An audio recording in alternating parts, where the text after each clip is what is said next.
Imbis na problemahin nitong si Ivan ang career over love life. Ang jowa niya pang si Ivy daw ang naghihinala na may kakaiba raw na itinatago itong si Ivan sa kanya. Sa bawat kilos daw kasi ni Ivan, palagi na lang daw may duda na baka may ibang babae raw ito. Pero ang depensa naman daw ng girlfriend na si Ivy, naloko na raw kasi siya sa dati niyang kasintahan kaya ganun na lang kung umasta itong si Ivy sa kanilang relasyon ni Ivan. Kaya naman kausapin na nga po natin itong si Ivan. Ang aga-aga namang selosan yan. Ivan, magandang tanghali sa'yo. Magandang tanghali po, Kuya Boy. Matagal na ba kayo na mag-on nitong si jowang si Ivy? Matagal na rin po. Gano'n na katagal? Matagal na. Simula pa lang ng relationship ninyo, ganyan na si Ivy, dudera na matatawag natin. Lagi na lang merong masasabi. Opo. Ano yung mga pagkakataon na lagi kanyang napagdududahan, Ivan? Pag hindi niya po kunwari makontak, gano'n. Bakit ka naman kasi hindi makontak? Minsan naman po kasi po, minsan po, nagsasabi din po kasi minsan sa kanya na baka mga ganitong araw, ganitong oras, hindi po ako sa kanya, at gawa ng, nag-aano po ako ng trabaho, gano'n. Nag-aasikaso ng, naghahanap ba? Naghahanap ng trabaho? Naghahanap din po. Ngayon po, meron na po ako trabaho. Oo, nung naghahanap... Focus ko nga po yung career ko. Okay. So, nung naghahanap ka ng trabaho, hindi ka lang nakasagot, nagduda na. Tapos nung nakahanap ka na ng trabaho, tuwing kailan naman siya nagdududa?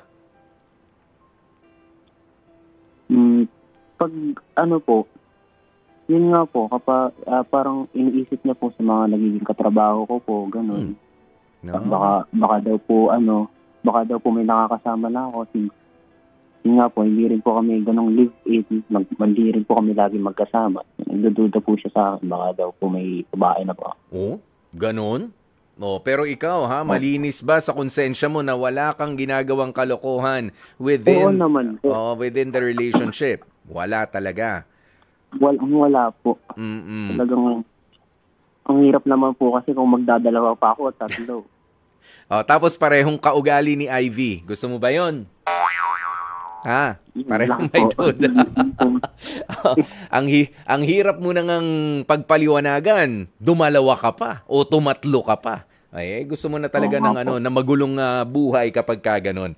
Pero hindi, kinausap mo na ba ng masinsinan itong si Ivy tungkol dyan sa mga pagdududa niya? Opo, kaso yun nga po, siguro po sa trauma niya rin po sa mga ex niya dati. Talagang hirap po talaga siya na hindi makapag-isip na kung anong na nagloloko po ako sa kanya, ganun. Ikaw ba, minsan tinanong mo na kung ano ba ang ginawa sa kanya? Sabi mo, mga ex. Mga ex. So, meron ding mga ilang na karelasyon itong si Ivy bago naging kayo. Ikaw, kapag ka ba, yung tinanong ko muna kanina, nakapagkwento ba siya particularly kung paano siya niloko? Siguro sa pamamagitan niya, o na hindi sinasagot-sagot, yung pala kasama na yung isa. Specifically po siguro sa yung nagloko nga daw po yung isa niya pong ex na ng babae po, gano'n. Ano naman sinasagot mo kapag ka ganun siya? Hindi nga po, hindi naman ako gano'n. Hindi naman po ako tulad ng iba. Pero ikaw, hindi sumasama loob mo? Hindi ka ba nagtatampo na talaga bang alam ko na yung kwentong yan sa ex mo, at ngayon kailangan ko na naman tanungin, parang syempre mapapatanong ka sa sarili mo, naka-move on na ba talaga tong girlfriend ko sa ex niya? Kasi ang iniisip niya, yung kalokohan ng ex niya, yun din ang gagawin ko. Hindi ka ba nagtatampo na gano'n? Hindi naman po masyado kasi nga po, ang iniisip niya lang po kung baka kagaya din po ako ng mga naging ex niya na magloloko din.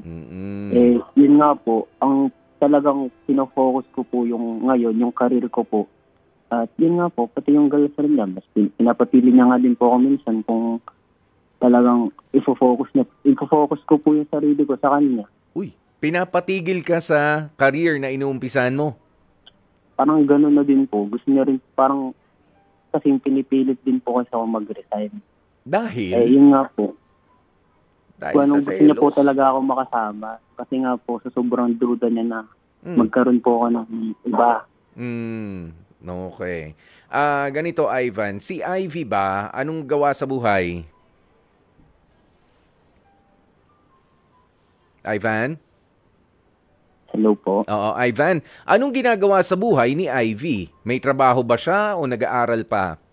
Nag-aaral pa po. Okay, nag-aaral pa. Sinabi mo na ba sa kanya, kung sa'yo na lang ako magfo-focus, paseswelduhin mo ba ako? Ha? Tinanong mo ba yon? Kaya ba? Kaya ni Ivy? Hindi ko lang po alam kay Ivy. Pero 'di ba, hindi, for practical reasons. Of course, kailangan natin maghanap buhay, kailangan meron tayong career para pagdating sa kinabukasan ay meron tayong mahuhugot. At ma-practice naman natin. Para saan pa yung pinag-aaralan mo kung hindi mo naman gagamitin? 'Di ba nga? Tama naman yung binabanggit mo. Pero ikaw ba? Sige, nandahil sa pagmamahal kay Ivy, naiisip-isip mo ba? Nasasamahan mo na lang siya at magbabodyguard ka na lang sa kanya? Yun nga po kaya po nahihirapan din ako. Kasi gusto ko nga po na matupad yung career ko, na maganda po yung kalabasan ng future po. Not ganun. Kaya, tapos, Siyempre po ako, mahal na mahal ko po siya. Nahihirapan din po ako, ganun. Sabi mo, for the last, ilan nga? 2 or 3 years na kayong magkasama? Mag-on? Opo. 3. Magti-3 din po. Yeah, magti-3 years na kayong mag-on. Ganyan siya ng ganyan. Sa isang buwan, ilang beses siya nagseselos at kinakailangan mo syempre na magpaliwanag at amuin siya? Sa isang buwan? Yeah. Hindi po, bilangin ko lang po.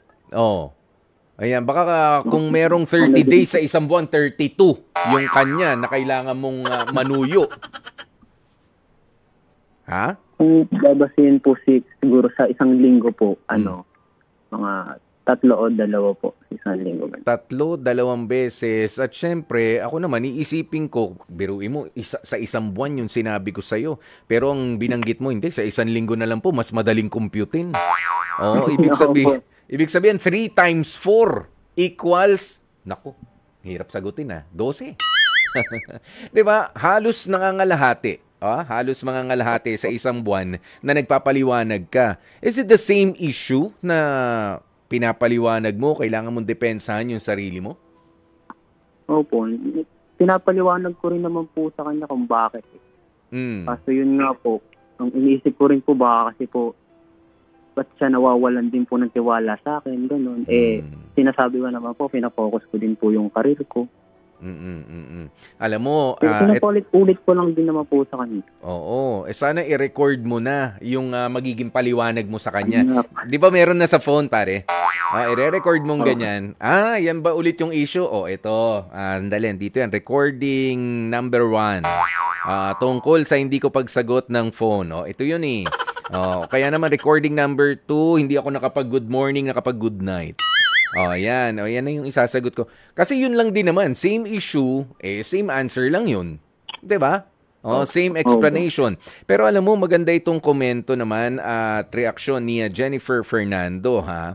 Hindi ba naiisip ng girlfriend mo o baka na-bring up mo na sa kanya na sa sobrang selosa nitong si Ivy, ikaw bilang karelasyon din, baka totohanin mo na. Dahil duda ka ng duda na meron akong iba kasi yung iba ganyan na, di ba? Alam naman natin yung ganyan mga kwento, Ivan. Kaysa magduda ka, total nagdududa ka, wala akong ginagawa, totohanin ko na para hindi sayang at paulit-ulit na lang ko nakakapagod na magpaliwanag. Sa akin naman po, hindi ko naman po naiisip gawin yun. Kasi nga po, mahirap. Hindi naman po ako gwapuhan. Swerte ko na nga po sa kanya kasi yun nga, nag-iisipan niya pa po ako ng kung ano. Yan.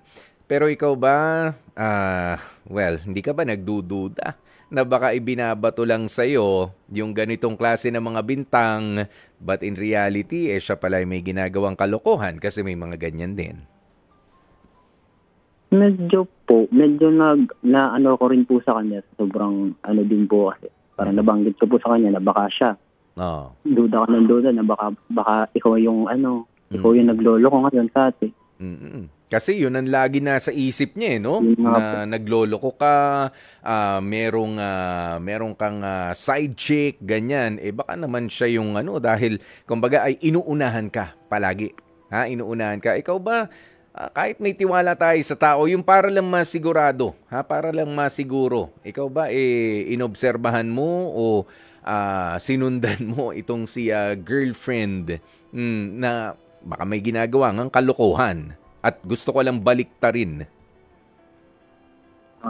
Ano naman po, parang ang pagka-obserba ko po kasi sa kanya, yun nga, malabo naman po magloko siya kasi medyo nagpo-focus din po siya sa aral niya. Tapos nagpo-focus din po siya magduda sa akin.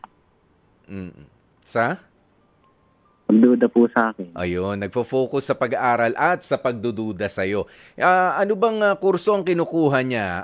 Ito ba yung trabaho na magbibigay sa kanya ng break sa NBI bilang investigador? Ganyan ba ang kinukuha niya? Hindi naman po. BSIT po yung BSIT?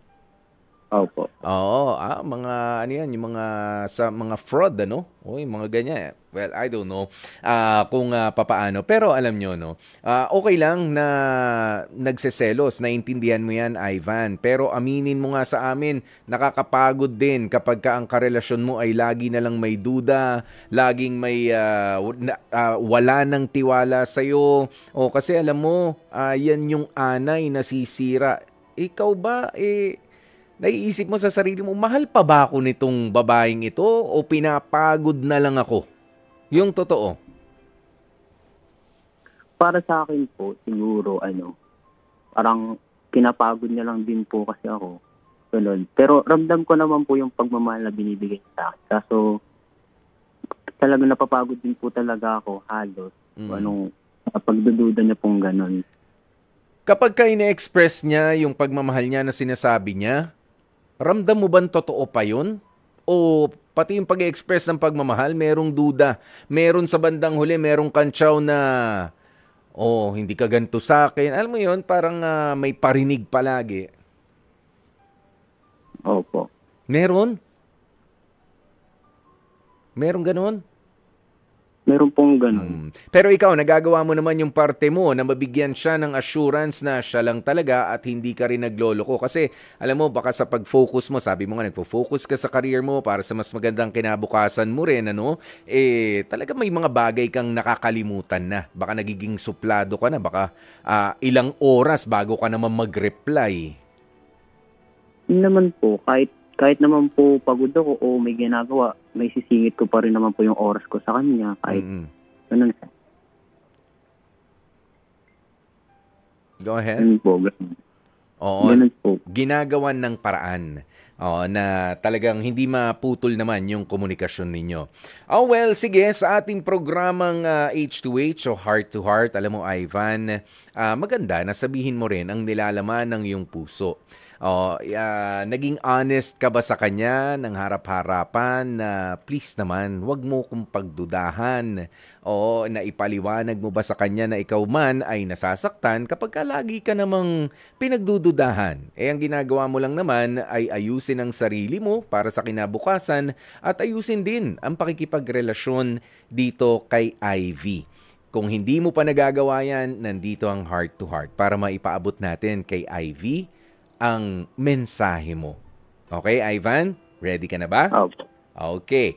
Sige. Bibigyan ka namin ng pagkakataon na kausapin itong si Ivy on air. It's as if siya, lahat ng gustong sabihin ng puso mo, pakiusap na wag nang magselos, na totoo ka. Sige, ito na ang pagkakataon mo. Ivan, go.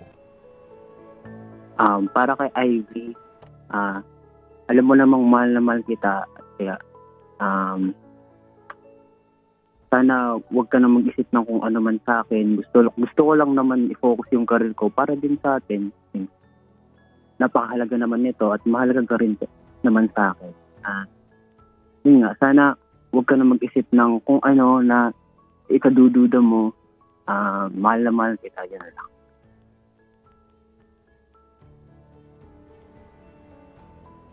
Yun lang, Ivan? Yun lamang po. Sure? Wala nakalimutan? Wala na po. Baka magtampo na naman si Ivy pagka may nakalimutan ka pa eh. Nasabi mo bang I love you? Baka mas gusto niya yung I love you kaysa sa mahal na mahal kita. Ha? Ano mas gusto niya, Baron? Parehas naman po. Parehas naman. Siguro dapat naman. Okay, maraming salamat sa iyo, Ivan, sa pagbubukas nga ng iyong problema na malamang ay hindi lang talaga ikaw ang namumroblema. Alam nyo, it's okay. Ang lagi kong paalaala sa mga nakausap ko katulad ni Ivan at ni Ivy, kahit na personal na mga kaibigan yan, kahit na mga callers, it's okay to be childlike sa relationship. Pagdating sa mga tampuhan, 'di ba? Yung parang bata na nagtatampo, parang bata na hindi nabigyan ng candy o kaya hindi nayakap ng mommy, hindi nabuhat ng daddy, 'di ba? It's okay to be childlike na para bang isang paslit. Paminsan-minsan. But to be childish sa relationship, yung bang wala ng hindi ka na umaakto ng naaayon sa edad mo, at sa maturity mo, at wala ng rason, di ba? Unreasonable na mga kinakatwira mo just so merong issue bago ka lambing-lambingin, that's not okay. Sa relationship, it's always okay to be childlike, 'di ba? To be loved like a child. Ayan. Pero it's never okay to be childish, 'di ba? Yung napaka-petty, napakaliit na bagay, kailangan nating pag-awayan, kailangan pag-usapan natin, kailangan nating pagkagastusan. No. That's just a waste of time, waste of energy. Sayang ang panahon para kayo ay mai-express ang pagmamahalan sa isa't isa. Inaaksaya ninyo ang inyong mga enerhiya, ang inyong creativity, ang inyong mga kung ano pang ibang aspeto sa pagmamahalan kapag kayo ay naging childish. At dyan na nga po natin tatapusin ang ating H2H Confessions. Mga kapatid, dito tayo sa totoo. Dito na tayo sa True FM. Mag-subscribe at mag-follow na sa social media accounts at True Network PH sa FB, Instagram, X na dating Twitter, YouTube, TikTok, and podcasts.